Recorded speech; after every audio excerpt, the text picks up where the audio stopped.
Hello दोस्तों, मैं आज आप लोग के सामने 4th सेमेस्टर बीबीए एविएशन की पुस्तक मौत की सज़ा, जिसके कनाडा के लेखक बरगरू रामचंद्रप्पा और हिंदी के अनुवादक हैं संजीव रायप्पा हैं, उनके बारे में बताने जा रहे हैं। तो चलिए दोस्तों, हम आगे का भाग देख लेते हैं। समता दिल्ली गई, वहाँ के नामी वकील को ही नियुक्त किया। पटेल व मुखिया को सारी बातें सुनाई, गाँव के लोगों को भी सुनाया। इस बीच में मुख्यमंत्री जी की बेटी समता से मिलना चाहती थी। समता ने क्या, क्यों उनके दुख को जानना चाहते हैं, टीका किया। मैंने भी तीखे ही कहा, आप दुख को जानना चाहते हैं, परंतु मैं दुख का एहसास करती हूँ। समता एक क्षण स्तब्ध रही, कहने लगी, इस घटना के बाद उन्हें हम पर विश्वास ही नहीं रहेगा। मैं साथ आने को कहूँ तो मना करती, अब आप ही कुछ ना कुछ करें। मैंने कहा, उन्हें मालूम होगा कि मैं उन्हीं के शहर का हूँ। यह जानने के लिए समय चाहिए, उस समय शायद वे अवकाश ना दे। ठीक है, जानने पर चुप हो जाएं। कहते हुए उच्च न्यायालय में जो कुछ होने की संभावना हो उसे टीचर अम्मा के साथ बातें करते हुए आगे बढ़ी। उच्च न्यायालय में कोई परिवर्तन नहीं हुआ, इसका अनुमान हमें पहले ही था, क्योंकि वह मुख्यमंत्री की हत्या से संबंधित है। आतंकवादी का प्रश्न था।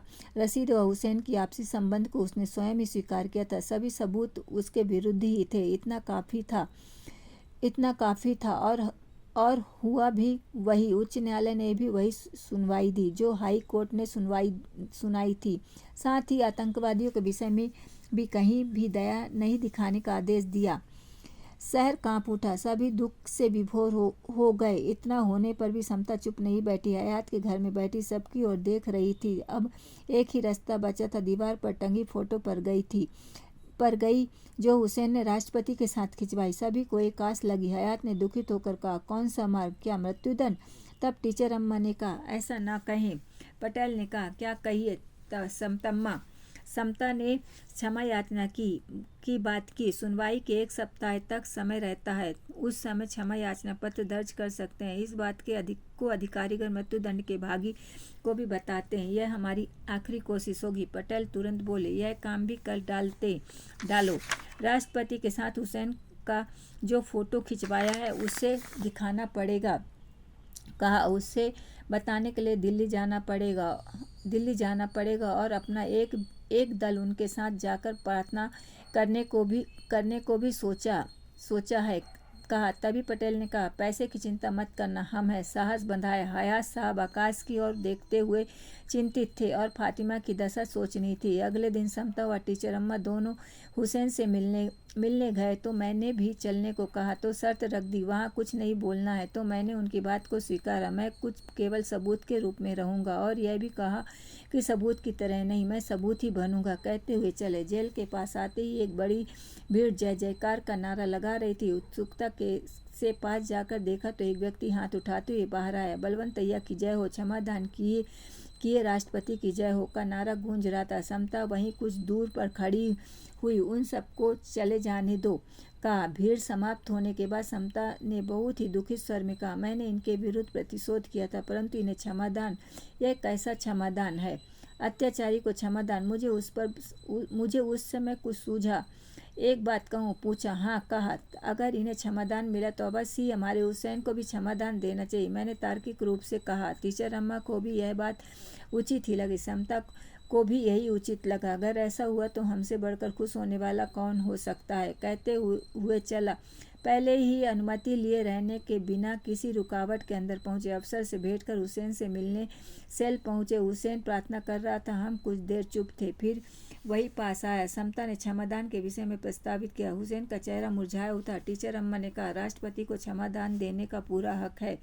इसे सुनते ही हुसैन के शरीर पे बिजली कौन गई। समता ने कहा कि तुमने अपना जो फोटो राष्ट्रपति के साथ खिंचवाया था अभी भी राष्ट्रपति पद पर है। अब एक आखिरी कोशिश कर ले। तो हुसैन ने आश्चर्य से देखा, फिर हाथ जोड़ा। मुझे एक प्रश्न मन में उठ रहा है, मैं इनका साक्ष्य बनूं या हमारा साक्ष्य हुसैन है, या हम अपने आप में ही साक्ष्य या सबूत बने? समता ने समाधान का प्रार्थना पत्र वकील से तैयार करवाकर केंद्रीय सरकार के गृह मंत्री को सौंप दिया। तत्पश्चात प्रगति पर चिंतकों की एक टोली बनाकर उनसे मिलने के लिए समय निकालने के लिए पत्र भेजा। उसने हुसैन की मृत्युदंड से संबंधित चर्चा का विषय रखने मैंने भी दिल्ली चलने को कहा। मेरे बदले आप ही जाएं कहकर एक अवसर दिया। राष्ट्रपति से मिलने का समय निश्चित हुआ। समता की दक्षता में हमारे लोग उनसे मिलने गए। समता ने अपने साथ हुसैन व राष्ट्रपति के साथ निकाले हुए फोटो को लिया। राष्ट्रपति भवन जाने में कोई परेशानी नहीं हुई, उनके साथ चर्चा करने में भी कोई परेशानी नहीं हुई। मृत्युदंड के बारे में साधारण चर्चा हुई। तब बलवंत तैया के विषय में समता ने उठाया। राष्ट्रपति के चेहरे पर बदलाव आया। उन्होंने कहा, मैं कुछ नहीं कर पाया क्योंकि सारा सबूत बलवंत तैया के पक्ष में ही था। उसने बलात्कार न करने का पूरा सबूत रखा था, इससे मैं लाचार था, कुछ न कर पाया। कहते हुए राष्ट्रपति ने अपनी असमर्थता प्रकट की। तभी समता ने हुसैन के बारे में चर्चा किया, फोटो दिखाया। राष्ट्रपति को स्मरण हुआ है। कहा, ओ यही व्यक्ति मुख्यमंत्री की हत्या में शामिल हुआ। कहते हुए आश्चर्यचकित हुए। तब समता ने कहा, यही मुग्ध व्यक्ति है जिससे आपने देखा था। तब समता के साथ आए सभी ने कहा, हुसैन अपराधी नहीं, वह आतंकवादी नहीं, वह उन लोगों का बलि का बकरा बना। सभी की यही राय थी। अंत में राष्ट्रपति ने उन लोगों को जाने के लिए कहते हुए कहा, फाइल आने पर जांच करेंगे। फोटो को हाथ में लिए हुए थे, वापस नहीं किया। तब हमने उनके इस बर्ताव का अलग ही अर्थ लगा लिया। शायद वे हुसैन के प्रति सहानुभूति जता रहे थे। लगा साथियों तक को हमने बता दिया कि शुभ संकेत का घोतक है। तभी हमारे बीच में से एक व्यक्ति ने कहा, क्षमादान दिलवाना कोई कहानी लिखने जैसा नहीं है। तब मैं चुप नहीं रहा। कहानी लिखना कोई क्षमादान वाली बात नहीं है। तब समता को बीच में आना पड़ा। बस सच का पता चले यही काफ़ी, कहते वहाँ से वापस चले। समय गुजरता गया। इस बीच समता हुसैन से भेंट करती रही। हुसैन अंदर ही अंदर घुट रहा था। उसकी दशा देखी नहीं जाती थी। पता नहीं इन सब से उसे कब छुटकारा मिलेगा। वह बहुत दुखी था होकर कहती, वहाँ जो कुछ होता टीचर अम्मा को बताती। पहले तो वह कुछ बोलता था, आजकल बोली ही मानो बंद हो गई। अंदर ही अंदर घुट रहा। एक दिन अफसर ने एक व्यक्ति को हुसैन के सामने लाकर खड़ा कर कहा, देखो हुसैन, तुम्हारी जगह इसकी नियुक्ति हुई है। कल यही व्यक्ति तुम्हें फांसी देगा। कहते हुसैन चिल्ला पड़ा, मेरी आंखों के सामने से निकल जाओ। तब अफसर के डांटने पर चुप हो गया। इतना सब समता के कहने पर उसने बताया कि मैंने हुसैन को पूरा ढाढ़स बंधाया। इतना सब सुनकर मेरा मन भी बेहाल हो उठा। हमें सुनकर रहा नहीं जा रहा था तो वहाँ हुसैन अपनी स्थिति पर कितना तड़प रहा होगा। इतना सब सुनकर टीचर अम्मा अंदर ही अंदर घुट रही थी। एक रात हयात साहब के घर हम सभी जुटे थे। अचानक जेल अफसर से समता को फोन आया। वह घबरा गई और जल्दी से विषय को बताने को कहा। वह अचरज में थे। वह विषय की जानकारी के लिए उत्सुक थे। समता ने बताया कि कल हुसैन के परिवार को लेकर जेल पहुंचे।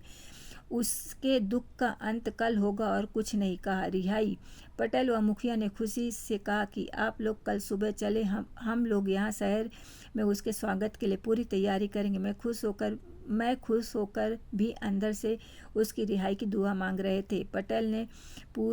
पटेल ने ही पूरे शहर को संवार कर रखा था। केले का खंभा व तोरण लगाया। हुसैन को लाने हयात, फातिमा, टीचर अम्मा समता के साथ गए। मैं केवल यहाँ रहा। पटेल ने फूलों का हार लाकर रखा था। माइक मंगवाया था। बाहर सभी प्रकार प्रतीक्षा कर रहे मुखिया समझा रहे थे वहाँ के कार्यों को पूरा कराने में समय लगेगा। इतने में माइक में ओहलेश्वर कन्नड़ फिल्म का गाना आ रहा था। ये देह दिंद दूर नांदे एके आत्मे ई सौ नयावे, अर्थात इस शरीर से आत्मा बिछुड़ गया। यह तो सर्वविदित ही है। इस गाने को सुनते ही पटेल आग बबूला हो गए। तुरंत उठकर चिल्लाए, बंद करो इस गाने को। खुशी के समय ऐसे गाने क्यों? खुशी के समय अच्छे अच्छे गाने डालो। माइक बंद किया। तभी एक व्यक्ति दौड़ता हुआ आया और कहने लगा कि 2 मोटर इसी और आ रहे हैं। तुरंत पटेल उधर की ओर दौड़े फूलमाला के साथ। सचमुच 2 कार आई, एक समता जिसमें गई थी और दूसरी एम्बुलेंस। मुझे एम्बुलेंस देखकर डर लगा और आश्चर्य भी। देखते देखते रोती हुई फातिमा एम्बुलेंस से बाहर निकली, साथ ही दुखित टीचर अम्मा और दुख से भरे आया साहब। सबके चेहरे मलान थे। केवल समता ही मानो परिस्थिति को संभालने का प्रयत्न कर रही थी। ऐसा लग रहा था। पटेल व मुखिया तथा लोगों ने पूछा कि कहाँ है हुसैन। तभी 2 व्यक्तियों ने हुसैन को गाड़ी से बाहर निकाला। हुसैन अब नहीं रहा। पटेल के हाथों से माला गिर पड़ा। सब आश्चर्य व दुख से विभोर हो गया। केवल समता ही कुछ बोल सकती थी।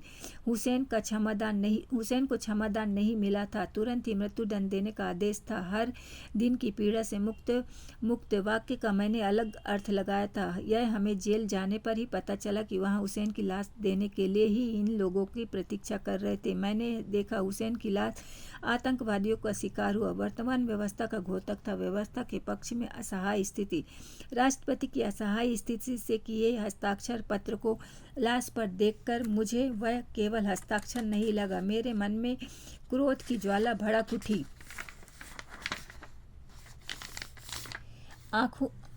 आंखों से आंसू लिए मैं सारे तोरण को तोड़ डाला। स्वागत के सभी वस्तुओं को मैंने तहस नहस कर डाला। मेरे इस कार्य का विरोध किसी ने भी नहीं किया। सभी का दिल दहक रहा था।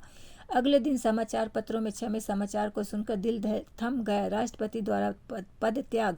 हाँ, राष्ट्रपति ने इस्तीफा दे दिया। इसका कारण उन्हें बलपूर्वक हुसैन को मृत्युदंड देने का आदेश देना पड़ा था। इसका उन्हें खेद था, इसी कारण इस्तीफा दिया था। उसमें लिखा एक वाक्य काफ़ी था, अपराधी को क्षमादान देना, अपराध न करने वालों को जबरन अपराधी साबित कर देना, दंड देना, यह प्रक्रिया आगे हमसे क्या ना करवाए, इसलिए मैं त्यागपत्र दे रहा हूँ। केवल कानूनी सबूत को देखने में अंतर्मन का स्थान कहाँ? अंतर्मन के निर्णय को मानने में अधिकार साथ नहीं देता। ऐसे निर्णयों के लिए मेरा मन साथ नहीं दे रहा। प्रश्नों के उठते रहने से मैं हुसैन की समाधि पर आया। समाधि के सामने दुखित खड़ा रहा। तभी मैंने मन में ठाना कि अपनी लेखनी द्वारा हम इस कथा को सबके सामने पहुंचाएं, आज की परिस्थिति का स्पष्ट चित्रण। तो दोस्तों, ये रही मौत की सज़ा का कहानी। आप लोगों को कैसी लगी ज़रूर पसंद करके कमेंट्स करके लाइक करिएगा। धन्यवाद।